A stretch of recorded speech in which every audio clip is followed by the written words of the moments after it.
Alright, so welcome back to the channel. This is the EM West Network, and today we're going to talk about another headset. This time the Skull Candy Hesh 2 wireless. Remember, there is a I believe there's a Skull Candy Hesh 2 corded, but this is the wireless version. Now, this particular product does retail for $79.99.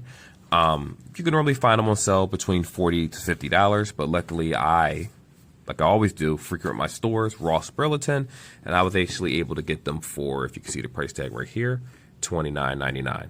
Now, not much comes inside the box. I can lay that down now because I did already open it up. So what I'm going to do is, I already took everything outside of the box. We're just going to toss it to the side over here, and I'm going to show you the actual headset itself, which is right here. All right, so this is the headset. All right, so what we have here is your 3.5 millimeter jack. It does come with one inside the box. We're going to get to that in a moment. Volume button, plus, minus. Your power button, USB-C. I'm sorry. Oh, I keep saying that. Micro USB. Sorry about that.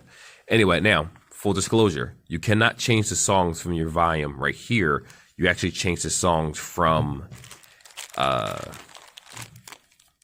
this guy right here. The cord itself allows you to change your songs right here. I know, sounds a little odd, but I guess with certain headphones, they don't allow you all to change the sound.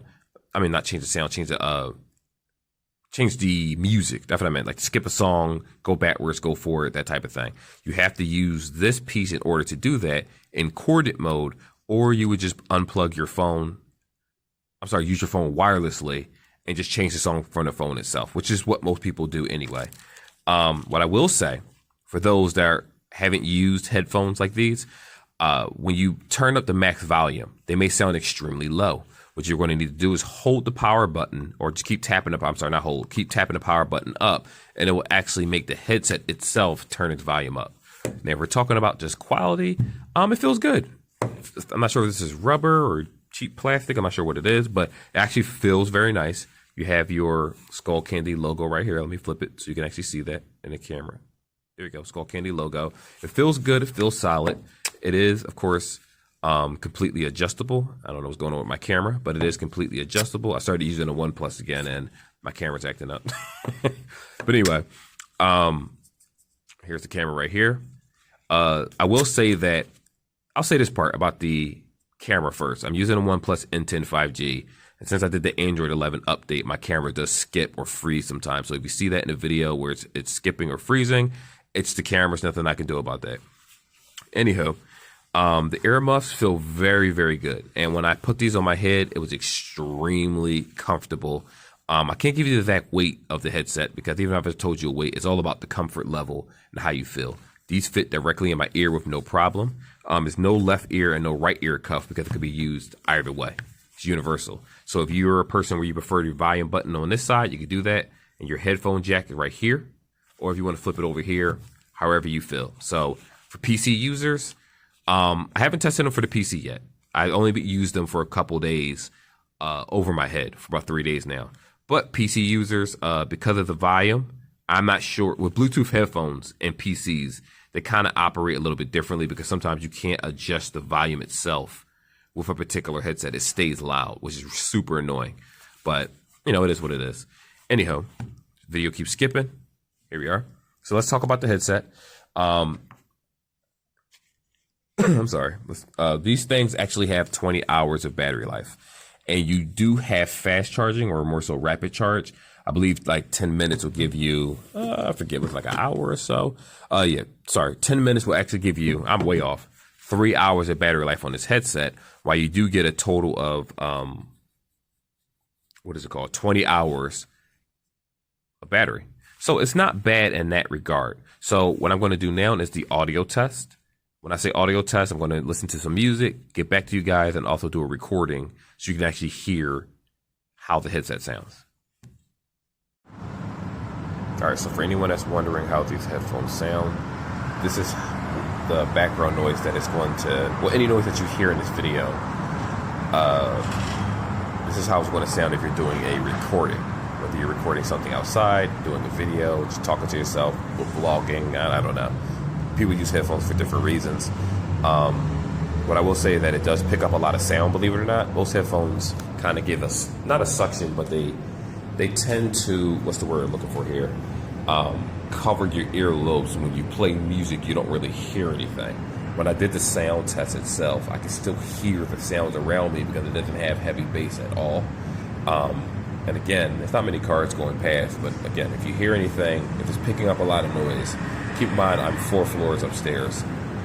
And again, this is what's going to sound like when you're actually recording something. On the other hand, when I did a test for the phone calls, my wife said I was clear, but she said sometimes I sound a little muffled or it sounded like I was breaking up a little bit because of the wind blowing in the headset. So it doesn't do a very good job of blocking wind out. So that's this segment of the video. Okay, so in conclusion, that's not a word. In conclusion, how do I say this? This headset is definitely overpriced. Now, obviously it's older, but again, like I always say with certain brands, Skull Candy over the years, especially with their headsets, have been charging far too much for basic headsets. It has decent sound quality in terms of if you're listening to certain lyrics or certain like R&B music, but softer music, put it that way. If you're into rock, you're into rap, you're into anything else, these don't excel very well. Like the bass, surprisingly, they're not bass heavy at all, which is really weird to me because most of the time Skull Candy makes extremely bass heavy headphones, similar to the Skull Candy Crushers, which are nuts when it comes to bass. They make the beats look like child's play.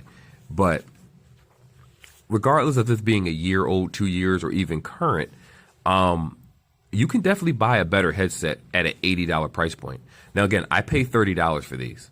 For $30, that's actually a very good buy. I got them at Ross. So if you walk into your local Ross store, you might find these. You'll find a big box.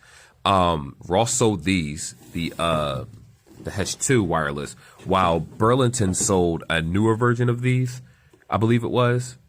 But it was like for $50. I forget. It might have been a Hesh 3 or something for $50. That's what it was. If you're picking these up for a gift for someone or even for yourself, and you're listening to podcasts, soft music, things like that, they're really good. I like these. Call quality is something to be desired. It's nothing special. It's like the typical Skull Candies that we hear. It's not really that great. Recording quality, you saw the video yourself, so you can determine if you're outside, if you're around traffic, different things, how good the quality is going to sound when you're recording yourself. Remember, guys, when you record yourself, that quality is entirely different than an actual phone call. Record quality is fine. Call quality is average. Music, again, I was for this size and this type of headset, I expected a lot more bass than what I wanted. I expected a lot more bass than what I got. I did not get that great bass in this headset. They really dropped the ball with that one. But again, if this is something that you're interested in for the price point that I got it, $30, even $40, that's okay. $80, absolutely not. They lost their mind selling this for $80 because at a point, I'm going to do a comparison with these and the Anchor headphones that I have at home. But, you know, typically when I buy headphones on sale, my Anchor headphones were, $40, $50 on sale, and they had ANC, they had everything. Now, while these are granted an older headset, the sound quality for headsets don't dramatically jump when it comes to these cheaper headsets. This isn't Galaxy Buds to Galaxy Buds Pros or AirPods to AirPod Pros or AirPod Pros to AirPod Max. Is that what they call it? AirPod Max? I think that's what they call it. I don't remember. Studio AirPod. I don't even know what those things are called. But the call quality jumps, especially with the price normally. But with Skull Candy, what I notice is the call quality stays the same. The music quality might jump up or it might be a little bit sharper depending on the headset that you have, or peer connectivity might be better. But ultimately, their headphones aren't really worth the asking price, in my opinion. So with that being said, should you pass these up? Absolutely, for $79.99. If you see these in a store or you go to the Skull Candy website like I did and these are $79, absolutely not. They've lost their mind thinking you're going to pay for this for that price. If you find them for $40, if you find them for $30 like I did, they're a great headset for that price. They do the job. You can use them with your computer. You can use them with your phone. You can use them corded. You can use them wireless. It's worth the price if we're talking about $30, $40. Anything higher than that, I'm sorry, it's not. But also keep in account that if you don't care about extreme bass, if you just want to hear music as is and you're okay with like average sound, I give these a 4 out of 10. And the reason I do that low is we're not talking about build quality. Build quality, surprisingly, is actually really, really good, especially for the price. It's not bad at all. The reason I give it that is because when I listen to The Only Thing They Fear Is You, or some song from Initial D, the show, or certain ones, or just songs that I personally make on my spare time, it sounds awful. It made me actually rethink and go back into my application and try to change some of my sound. But when I heard it through other headphones, including my speakers, can't compare anything to speakers, but when I heard it through my headphones after converting music, I'm like, it sounds perfectly fine. Even my Pixel Buds sound better than the Pixel Buds sound 1,000 times better than these. It's not even funny. It's just that the Pixel Buds have a terrible battery life, the Pixel Buds A. But other than that, yeah, they dropped the ball on these headphones. What I also will say, like I said, this is the power button. You hold this in order to sync it. Build quality, look, and style, I like these. The little emblem, I like them. They did a really good job on that. I just can't believe that they really downplayed how the headset itself is supposed to sound. I don't know why they did that. That's so lazy. I don't know why they did that, and that was really stupid. But again, for $30, I'm happy with them. They're going to sit on my computer desk, or they're going to sit with the graveyard of other headphones that I just keep stacked up because I have a lot of them. I buy a lot for reviews. But anyway, that is my review. If you like what you hear, like, subscribe, all that fun stuff. Subscribe at least. You don't have to like anything. At least subscribe so that I can get more content out there. If you want to talk about this headset and compare it in the I don't know what they call it, snapping comment section, I'll definitely answer messages as long as they're respectful. If you want to go back and forth, that's fine with me. You know, we all have different ears, and I like to hear what some of you audiophiles think of these if you already own them. I'll see you in the next video.